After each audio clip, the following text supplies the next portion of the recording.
하버드 대학의 권위 있는 교수가 발표한 충격적인 분석으로 전 세계가 발칵 뒤집혔습니다.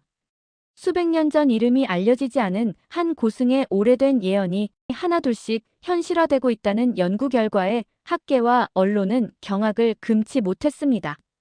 처음에는 그저 미신으로 치부되었던 이 예언들이 최근 들어 놀라운 정확도로 실현되면서 남은 예언에 전 세계의 이목이 집중되고 있습니다. 특히 중국과 일본에 관한 예언이 현실과 맞아떨어지면서 충격파는 더욱 커지고 있습니다. 예언의 내용은 놀라웠습니다. 중국이 내부 문제로 여러 나라로 분열될 것이라는 예측과 일본이 거대한 지진으로 일부 지역이 침몰할 것이라는 내용이었죠. 이 예언이 나왔을 당시에는 그저 터무니없는 이야기로 여겨졌지만 최근 중국의 심각한 경제 위기와 지역 갈등, 그리고 일본 주변 해역에 급증하는 지진 활동은 이 예언이 단순한 우연이 아닐 수 있음을 시사합니다. 이런 상황에서 한국에 대한 예언이 더욱 관심을 끌고 있었어요. 그렇다면 한국에 대한 예언은 무엇일까요? 왜 하버드의 교수는 이 오래된 예언에 학문적 신빙성을 더하며 전 세계의 주목을 끌었을까요? 그리고 2025년 한국은 어떤 역할을 하게 될 것인가요? 기사를 계속 읽으면서 저는 점점 더 궁금증이 커졌습니다. 하버드의 유명한 교수가 이런 예언에 과학적 신빙성을 더하고 있다는 사실이 더욱 흥미로웠거든요. 이 의문에 대한 답을 찾기 위해 직접 그 소문의 진원지로 향했습니다. 그리고 그곳에서 저는 제 인생을 완전히 바꿔놓을 놀라운 진실과 마주하게 되었습니다.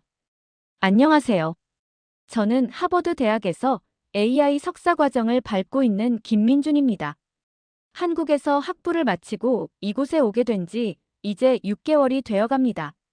처음에는 모든 것이 낯설었지만 점차 세계 최고의 머리들이 모인 이곳의 생활에 적응해가고 있었죠. 그런데 최근 제가 접한 한 기사가 저의 하버드 생활을 완전히 다른 방향으로 이끌게 될 줄은 몰랐습니다. 모든 것은 제가 인터넷 뉴스를 스크롤하던 중 발견한 한 기사로부터 시작되었어요. 하버드 교수의 아시아 예언 분석으로 전 세계가 충격에 빠지다. 이 자극적인 헤드라인이 제 시선을 사로잡았습니다. 기사 내용은 충격적이었어요. 하버드의 한 교수가 수백 년 전 동양의 예언을 학문적으로 분석하여 그 신빙성을 입증했다는 내용이었습니다. 특히 중국과 일본에 관한 예언이 놀랍게도 현실과 맞아떨어지면서 학계와 일반인 모두에게 큰 충격을 주고 있다 했죠.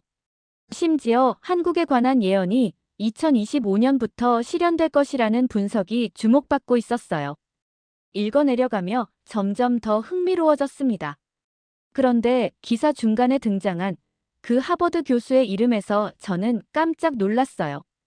스텔라정 교수. 이름은 들어본 적이 있었습니다. 그녀는 AI 분야에서 독특한 연구 방향으로 유명한 괴짜천재 교수였죠.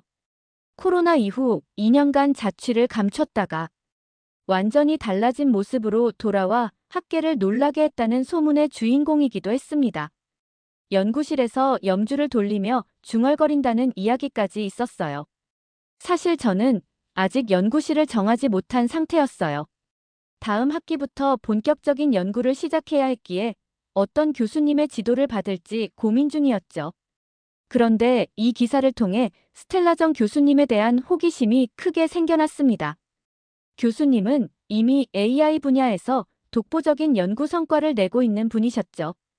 특히 동양 철학을 AI 알고리즘에 접목시키는 그녀의 독특한 접근법, 그리고 한국의 미래에 대한 긍정적인 전망이 저를 끌어당겼어요.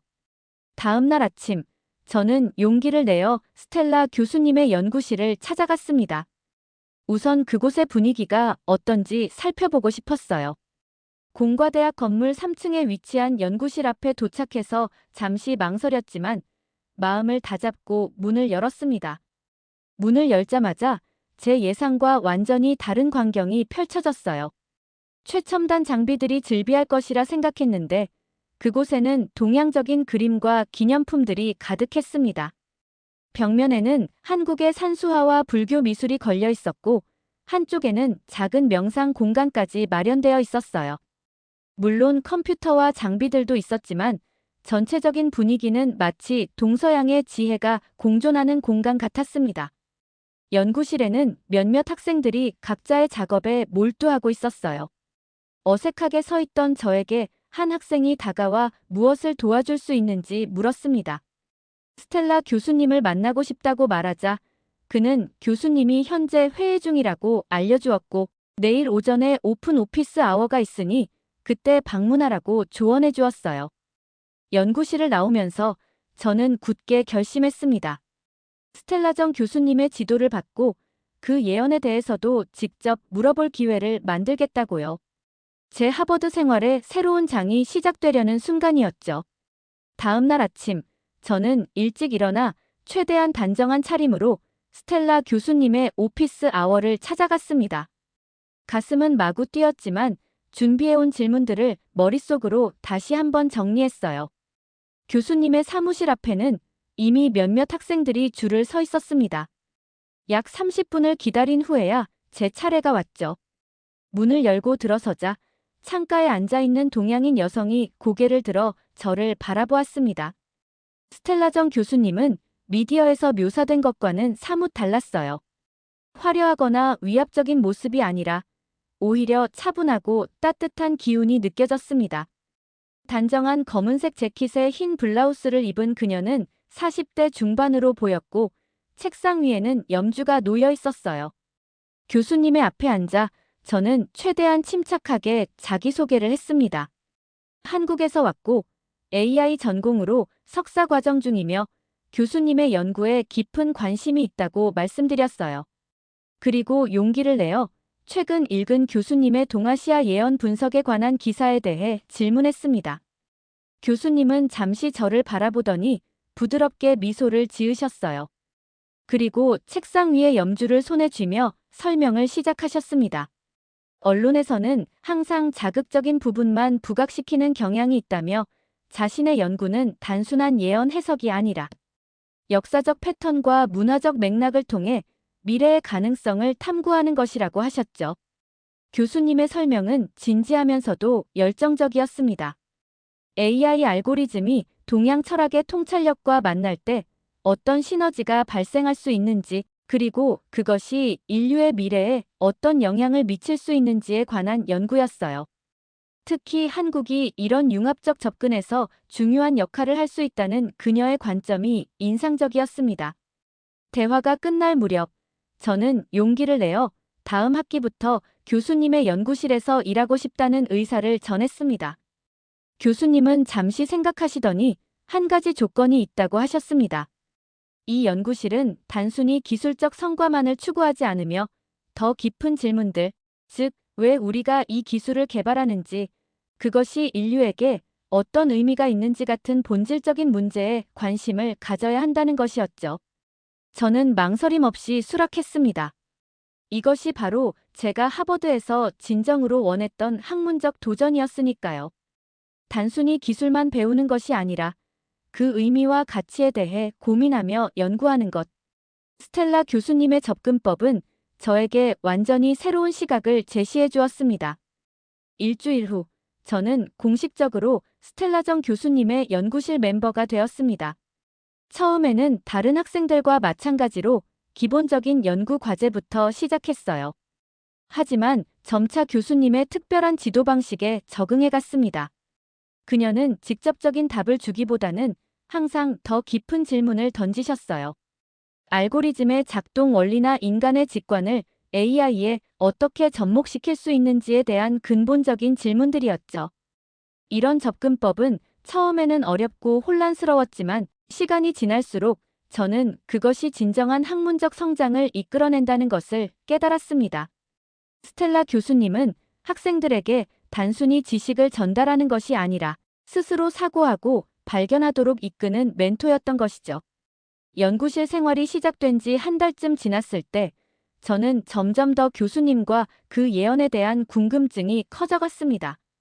코로나 기간 동안 2년이나 자취를 감추었다가 완전히 달라진 모습으로 돌아온 이유, 그리고 한국의 미래에 대한 강한 확신은 어디서 온 것인지, 이런 의문들이 제 머릿속을 맴돌았어요.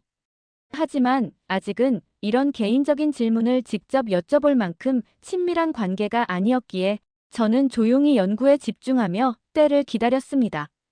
스텔라 교수님의 연구실은 하버드의 다른 연구실과는 확연히 달랐습니다.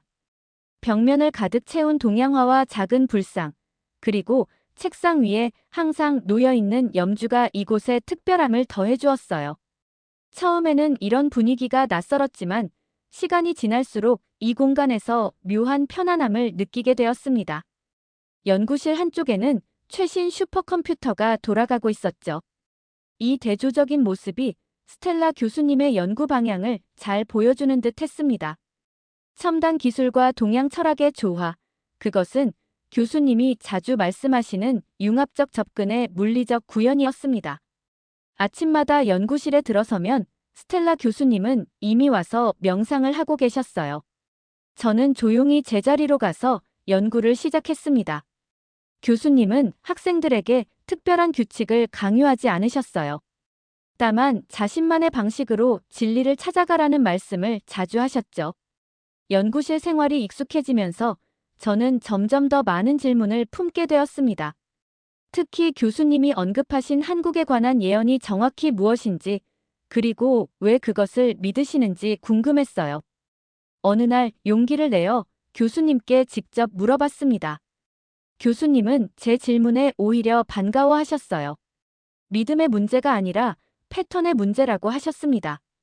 역사는 반복되고 문명은 순환한다는 것이었죠. 고대의 현인들은 이런 패턴을 직관적으로 파악했고 현대 과학은 이제야 그것을 증명해가는 중이라고 설명하셨어요. 교수님은 특히 한국의 독특한 위치에 대해 강조하셨습니다. 지정학적으로만이 아니라 문화적, 철학적으로도 특별한 위치에 있다고 하셨어요. 중국의 실용주의와 일본의 장인 정신, 그리고 한국만의 독특한 정신이 결합된 곳이라는 것이었죠. 이런 융합적 특성이 인공지능 같은 새로운 기술 발전에 큰 강점이 될 것이라고 확신하셨습니다. 교수님의 말씀을 들으며 저는 가슴이 뭉클해졌어요. 한국인으로서 자부심이 느껴졌지만 한편으로는 이런 평가가 객관적인지 의문이 들기도 했습니다. 그래서 저는 조심스럽게 반론을 제기했어요. 한국은 내수 시장도 작고 강대국 사이에 끼어 있어 불리한 점도 많지 않냐고요. 그러자 교수님은 고개를 저으셨습니다. 표면적인 한계를 넘어 본질을 봐야 한다고 하셨어요. 한국은 역사적으로 항상 위기를 기회로 바꿔왔으며 반도체, 스마트폰, 문화 콘텐츠까지 이제 인공지능도 마찬가지일 것이라고 설명하셨습니다. 교수님의 연구는 그런 가능성을 탐색하는 것이라고 하셨죠. 연구실의 다른 학생들도 이런 교수님의 철학에 영향을 받아 각자의 연구에 임하고 있었어요. 국적도 다양했습니다. 미국, 영국, 중국, 일본, 인도 등 여러 나라에서 온 인재들이 모여 있었죠. 하지만 묘하게도 한국인은 저 혼자였어요. 어느 날 저녁 연구실에 늦게까지 남아있을 때 우연히 교수님의 개인 노트를 보게 되었습니다. 물론 의도적으로 본 것은 아니었어요. 교수님이 자리를 비운 사이 바람에 날린 종이 한 장이 제 발 앞에 떨어졌거든요. 그 종이에는 한국어로 쓰인 메모가 있었습니다. 한반도의 빛, 2025년 시작된다. 이 문구를 보는 순간 저는 등골이 오싹해지는 느낌이 들었어요. 이것이 바로 그 예언의 일부분인 것일까요? 저는 빠르게 종이를 원래 있던 책상 위에 올려놓고 연구실을 나왔습니다. 그날 밤 저는 잠을 이루지 못했어요. 머릿속에서는 끊임없이 그 문구가 맴돌았습니다. 한 달쯤 지났을 때 저는 연구실 동료들과 점심을 함께하게 되었습니다. 미국인 제이슨, 중국인 린, 일본인 야마다, 그리고 인도인 안일이었어요. 모두 각자 분야에서 뛰어난 실력을 가진 학생들이었죠. 캠퍼스 근처의 작은 레스토랑에 앉아 식사를 하며 자연스럽게 대화가 이어졌습니다. 처음에는 일상적인 주제로 시작했지만 곧 화제는 스텔라 교수님으로 옮겨갔어요. 제이슨이 먼저 교수님의 독특한 스타일에 대해 언급했습니다. 전통적인 공학자라기보다는 마치 철학자 같다는 평이었죠. 리는 고개를 끄덕이며 동의했어요. 학과의 다른 교수님들과는 완전히 다른 스타일이라고 했습니다. 그는 처음에는 왜 인공지능 연구에 동양 철학을 끌어들이는지 이해가 되지 않았다고 고백했어요. 저는 궁금했습니다. 다들 교수님이 코로나 이후 완전히 변했다는 소문에 대해 들어봤는지 물었어요. 야마다가 그러더군요. 그 소문은 꽤 유명하다고요. 교수님이 2년간 어디로 사라졌는지는 아무도 모르지만 일부 사람들은 인도에서 명상을 했다고 하고 또 다른 이들은 한국의 산사에서 수행했다는 이야기도 있다고 했어요. 안일은 웃으며 인도였다면 자신이 뭔가 더 알 수 있었을 텐데 아쉽다고 말했습니다. 하지만 확실한 것은 교수님이 돌아온 후 연구 방향이 크게 바뀌었다는 사실이라고 했어요. 전에는 순수 알고리즘 연구에 집중했지만 지금은 인간의 직관과 기계 학습의 결합에 관심이 많다는 것이었죠. 대화가 진행되면서 린의 표정이 약간 어두워졌습니다. 그는 솔직히 우리 연구실이 좀 아쉽다고 말했어요. 그의 친구는 스탠포드의 최신 연구실에서 일하는데 그곳은 장비도 최첨단이고 연구비도 풍부하다고 했습니다. 반면 우리는 기본적인 장비로 연구하고 있다며 불만을 토로했어요. 제이슨도 린의 말에 동의했습니다. 우리 연구실은 하버드 내에서도 연구비가 적은 편이라고요. 교수님이 최근 몇 년간 실용적인 연구보다는 철학적인 측면에 집중해서 그런 것 같다고 추측했어요. 저는 그들의 이야기를 들으며 생각에 잠겼습니다. 물론 하드웨어 측면에서는 다른 연구실보다 부족한 점이 있었지만 스텔라 교수님만의 독특한 접근법이 주는 가치도 분명히 있었어요. 그리고 저는 점점 그것의 중요성을 깨닫고 있었습니다. 화제는 자연스럽게 각자의 연구 주제로 넘어갔어요. 리는 자랑스럽게 자신의 연구를 소개했습니다. 중국의 방대한 데이터를 활용한 예측 모델이었어요. 중국의 데이터 규모는 세계 어디에도 없으며 이것이 엄청난 경쟁력이라고 했습니다. 야마다는 그에 대응하여 데이터만으로는 부족하다고 말했어요. 일본의 정밀한 엔지니어링과 결합되어야 진정한 가치가 있다며 자국의 강점을 강조했죠. 대화를 듣고 있으면서 저는 한국의 인공지능 연구에 대해 생각했어요. 한국은 데이터 규모나 하드웨어 측면에서는 중국이나 미국을 따라갈 수 없을지 모릅니다. 하지만 빠른 적응력과 창의적인 접근법에서는 분명한 강점이 있었죠. 그리고 이것이 바로 교수님이 말씀하신 한국의 잠재력일지도 모른다는 생각이 들었습니다. 대화가 계속되면서 화제는 스텔라 교수님이 최근 발표한 논문으로 바뀌었습니다. 그 논문에서 교수님은 미래 인공지능 발전의 중심지로 한국을 주목했죠. 이 내용을 이야기하는 순간 린의 표정이 확연히 변하는 것을 포착했습니다. 그녀의 눈빛에서 불만과 의문이 동시에 느껴졌어요. 린은 커피잔을 내려놓으며 직설적으로 의견을 표했습니다. 한국보다 중국이나 미국이 훨씬 더 많은 자원과 인력을 가지고 있다는 논리였죠. 제이슨도 이에 동조했습니다. 미국의 실리콘밸리, 중국의 엄청난 자본력과 정부 지원을 언급하며 한국의 경쟁력에 의문을 제기했어요. 솔직히 그 순간 가슴 한켠이 불편했습니다. 한국인으로서 자존심이 상했기 때문이기도 했지만 그들의 논리가 표면적으론 꽤 설득력이 있었기 때문이었죠. 실제로 한국은 데이터 규모나 시장 크기 면에서 분명 한계가 있었으니까요. 리는 이어서 더 직접적인 비판을 쏟아냈습니다. 한국의 작은 내수 시장, 미국과 중국 사이에서의 딜레마, 그리고 이미 많은 기술 분야에서 중국이 앞서고 있다는 주장이었어요. 그녀의 말투에서는 자국에 대한 자부심과 함께 한국을 폄하하는 뉘앙스가 분명히 느껴졌습니다. 반박하고 싶은 마음이 간절했지만 당시에는 구체적인 데이터나 논리를 즉시 떠올리기 어려웠어요. 가슴속에서는 한국의 저력을 믿었지만 그것을 논리적으로 설명할 준비는 되어 있지 않았습니다. 그저 불편한 침묵만 이어질 뿐이었죠. 야마다가 약간의 중재 역할을 하려 했습니다만 그의 논리 역시 일본 중심적이었어요. 데이터만으로는 부족하고 일본의 정밀한 엔지니어링이 더해져야 한다는 주장이었죠. 모두가 자국의 우수성을 내세우는 와중에 저만 한국을 제대로 변호하지 못하고 있었습니다. 린의 공세는 계속되었습니다. 중국의 국가적 AI 전략, 막대한 투자, 그리고 산학연 협력 체계의 우수성을 강조했어요.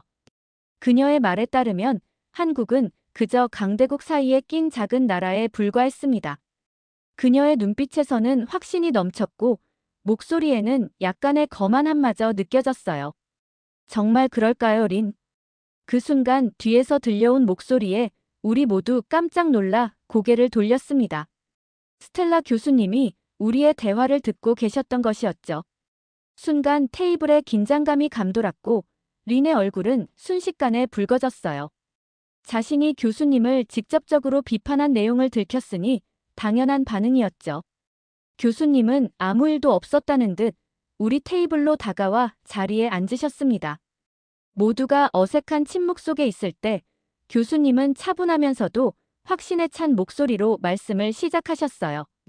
린의 관점은 이해한다며 숫자와 데이터만 봤을 때는 분명 중국이나 미국이 유리한 위치에 있다는 것을 인정했습니다.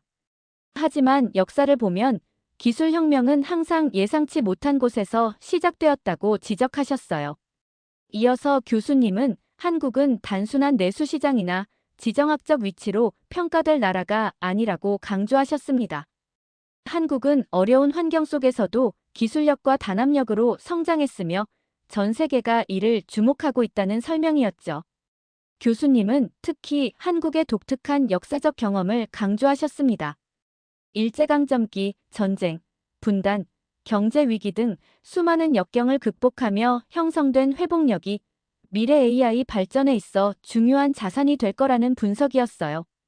이어서 오히려 중국 경제의 위기가 심각하다는 점을 지적하셨습니다. 부동산 버블, 지방정부 부채, 인구 구조 변화 등 중국이 직면한 구조적 문제들을 언급하며 지금은 한국보다 중국의 문제를 먼저 고민할 때라고 날카롭게 반박하셨죠. 교수님의 논리정연한 설명에 린은 할 말을 잃었고 테이블에 있던 우리 모두는 조용히 고개를 끄덕이며 공감했습니다. 저는 한국인으로서 왠지 모를 자부심이 느껴졌어요. 교수님은 이어서 더 깊은 통찰을 나누셨습니다. AI 기술의 미래는 단순한 데이터 크기나 컴퓨팅 파워가 아니라 인간 중심의 접근법과 문화적 다양성에 달려있다는 분석이었어요. 한국은 이런 측면에서 독특한 강점을 가지고 있다고 하셨습니다.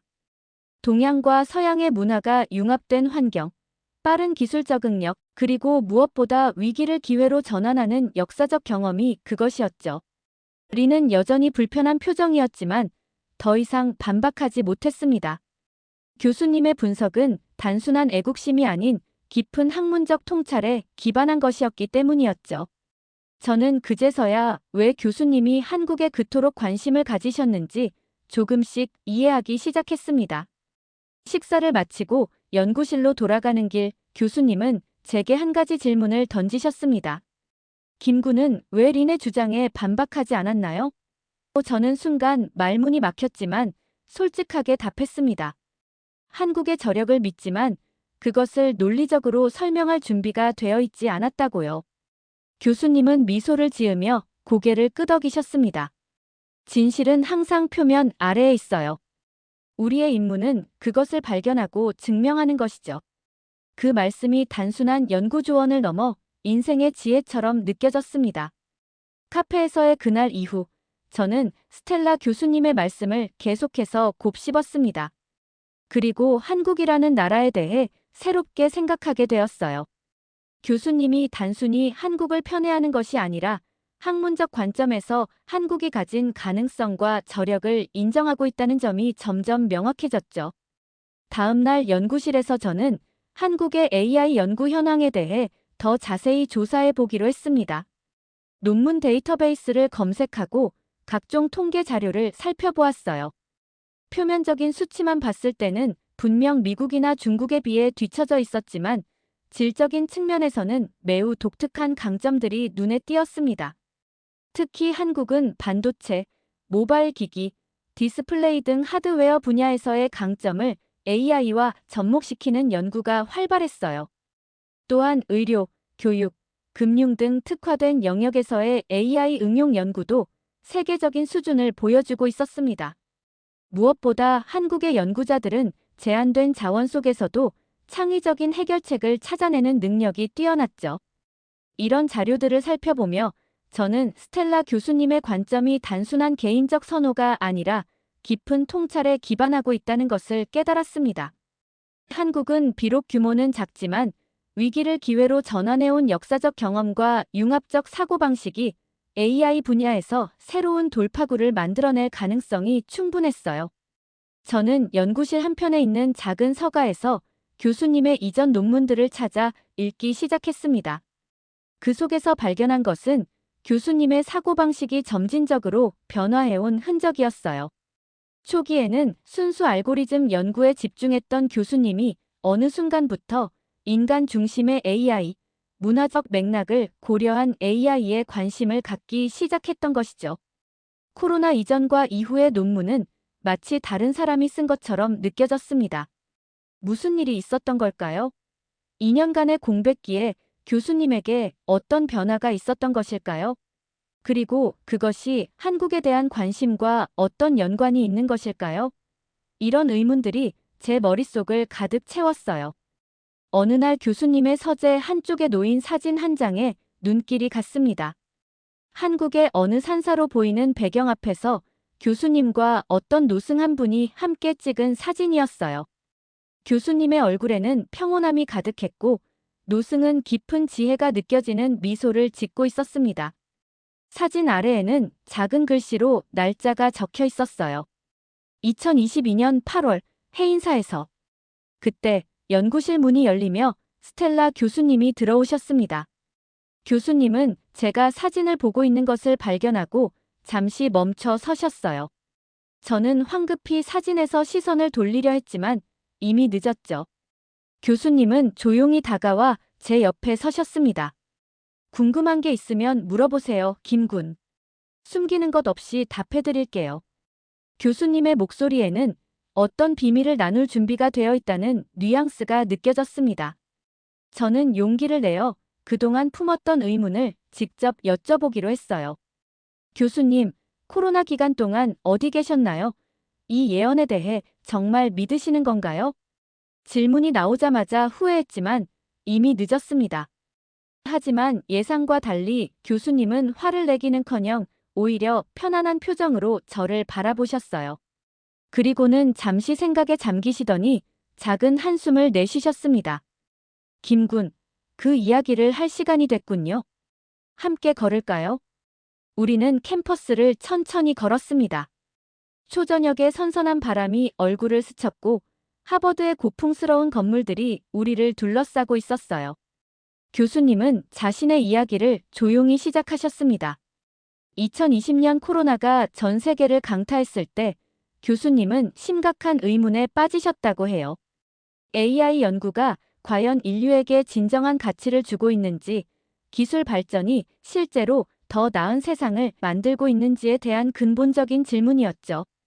수많은 논문과 연구 성과에도 불구하고 세상은 오히려 더 분열되고 혼란스러워 보였다고 합니다.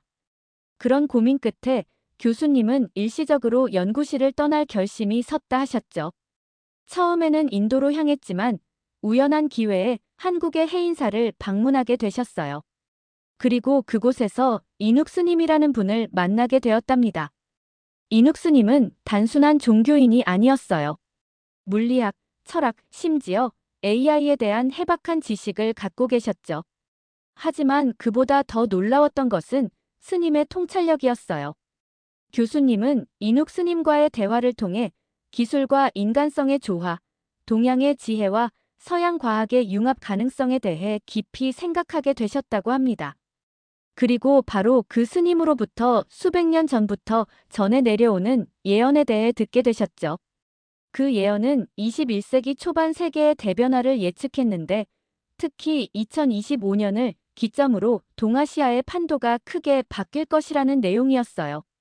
중국의 분열, 일본의 지진, 그리고 한국의 부상에 관한 예언이었습니다. 처음에는 저도 반신반의했어요. 하지만 코로나 이후 세계 질서의 변화, 중국의 경제적 위기 징후, 일본 주변의 지진 활동 증가, 이런 현상들을 목격하면서 그 예언이 단순한 미신이 아닐 수도 있다고 생각하게 되었죠. 교수님은 걸음을 멈추고 하늘을 바라보셨습니다. 어둠이 내리며 별들이 하나둘 보이기 시작했어요. 김군, 제가 이 예언을 믿는다고 말하는 것은 정확하지 않을 것 같아요. 저는 이것을 하나의 가설로 보고 있습니다. 과학자로서 검증하고 분석하려는 것이죠. 그리고 지금까지의 증거는 흥미롭네요. 교수님은 이어서 예언은 단순한 미래 예측이 아니라 패턴의 인식이라고 설명하셨습니다. 지혜로운 사람은 복잡한 패턴 속에서 미래의 방향성을 직관적으로 포착할 수 있으며 그것이 때로는 예언의 형태로 표현된다는 것이었죠. 연구실 앞에 도착했을 때 교수님은 마지막으로 한 가지 조언을 주셨습니다. 틀린 말은 틀렸다고 해야 합니다. 그렇지 않으면 진실을 놓치게 되거든요. 항상 자신만의 길을 찾으세요. 남들이 가는 길이 항상 옳은 것은 아니니까요. 이 말씀이 단순히 연구 방법론에 관한 조언이 아니라 인생의 지혜라는 것을 느낄 수 있었습니다. 교수님은 제게 마지막으로 작은 선물을 건네셨어요. 오래된 책 한 권이었는데 그 속에는 이눅 스님의 예언과 관련된 기록이 담겨 있었습니다. 그날 이후로 저는 연구에 대한 접근 방식이 완전히 바뀌었습니다. 스텔라 교수님은 학생들에게 직접적인 지시를 내리기보다는 스스로 방향을 설정하고 탐구할 수 있는 환경을 제공해 주셨어요. 처음에는 이런 방식이 불편하고 불확실했지만 이제는 이것이 진정한 성장을 이끌어낸다는 것을 깨달았습니다. 한국인으로서 그리고 AI 연구자로서 저는 새로운 자부심과 책임감을 느끼게 되었습니다. 교수님이 말씀하신 한국의 잠재력이 정말로 현실이 될지는 아직 알 수 없지만 적어도 그 가능성을 향해 노력하는 것이 제 사명이라는 생각이 들었어요. 미래는 예언되는 것이 아니라 만들어가는 것이니까요. 몇 주 후, 저는 스텔라 교수님의 권유로 한국의 AI 스타트업들에 대한 심층 연구 프로젝트를 시작했습니다. 표면적인 통계 자료가 아닌 현장에서 직접 느껴지는 혁신의 움직임을 탐구하는 것이었죠. 이 프로젝트를 통해 저는 한국의 AI 생태계가 얼마나 역동적으로 변화하고 있는지 실감할 수 있었습니다. 특히 중소규모 스타트업들이 제한된 자원 속에서도 놀라운 창의성을 발휘하며 글로벌 시장에 도전하는 모습이 인상적이었어요. 하드웨어와 소프트웨어의 결합, 문화 콘텐츠와 AI의 융합, 의료와 교육 분야에서의 혁신적인 응용 사례들. 이 모든 것이 한국만의 독특한 강점으로 자리 잡고 있었습니다. 연구 결과를 정리하며 저는 문득 교수님이 말씀하신 예언을 떠올렸습니다. 2025년부터 한국이 AI 분야에서 중요한 역할을 하게 될 것이라는 예언이요. 지금 보고 있는 한국의 AI 생태계의 역동성을 고려하면 그 예언이 단순한 우연이 아닐지도 모른다는 생각이 들었습니다. 한 학기가 끝나갈 무렵 스텔라 교수님은 저에게 뜻밖의 제안을 하셨습니다. 다음 학기에 한국의 대학들과 함께하는 공동 연구 프로젝트에 참여하지 않겠냐는 것이었어요. 저는 망설임 없이 수락했습니다. 이것이 단순한 학문적 기회를 넘어 교수님이 말씀하신 한국의 미래에 작게나마 기여할 수 있는 기회라고 느꼈기 때문입니다. 지금 저는 한국과 미국을 오가며 연구를 진행하고 있습니다. 때로는 힘들고 어려운 순간도 있지만 교수님의 말씀을 떠올리며 앞으로 나아가고 있어요. 틀린 말은 틀렸다고 해야 한다. 그렇지 않으면 진실을 놓치게 된다. 오늘 아침 연구실에서 작업하던 중 문득 창밖을 바라보았습니다. 하버드의 고풍스러운 건물들과 푸른 하늘이 어우러진 모습이 마치 과거와 미래가 공존하는 것처럼 느껴졌어요. 그리고 책상 위에 놓인 교수님의 책을 다시 펼쳐보았습니다. 2025년 동아시아의 대격변 속에서 한반도는 새로운 빛을 발할 것이다. 첨단 기술과 인간 정신의 조화를 이루어 세계를 이끌어갈 것이다. 이 글귀를 읽으며 저는 조용히 미소를 지었습니다. 2025년이 다가오고 있습니다. 그 예언이 현실이 될지는 아직 알 수 없지만 적어도 저는 그 가능성을 믿고 준비하고 있어요. 한국의 AI 기술이 세계를 선도하는 그날을 위해 오늘도 연구에 매진하고 있죠. 이것이 단순한 예언을 넘어 한국이 가진 가능성과 AI 기술의 미래에 대한 새로운 시각을 만들어가는 과정이라고 생각하니까요.